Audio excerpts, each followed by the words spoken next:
Night டின்னருக்கு empty சால்னா தான் பண்ணியிருந்தேன்.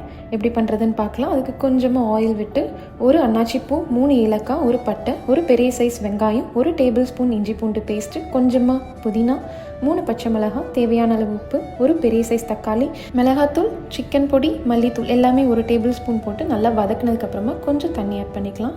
ஒரு கையளவு தேங்காய், 3 கிராம்பு, 2 பட்டை, கொஞ்சமாக முந்திரி பருப்பு, கசகசா, சோம்பு இது எல்லாத்தையும் நல்லா விழுத அரைச்சி வச்சுக்கலாம். தண்ணி நல்லா கொதிச்சதுக்கப்புறமா அந்த விழுதை ஊற்றிட்டு கொஞ்சம் மல்லிச்செடி போட்டு ஒரு 15 நிமிஷம் விட்டு இறக்கணுன்னா சால்னா ரெடி. நான் ரெடிமேட் பரோட்டா தான் காஸ்கோவில் வாங்கியிருந்தேன். டேஸ்ட் ரொம்பவே நல்லாயிருக்கும். அதுவும் இல்லாமல் ரொம்ப சாஃப்டாகவும் இருக்கும்.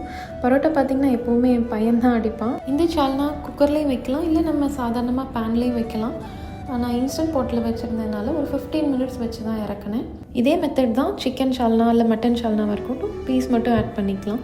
கண்டிப்பாக ட்ரை பண்ணி பார்த்துட்டு எப்படி இருக்குன்னு கமெண்ட் பண்ணுங்கள்.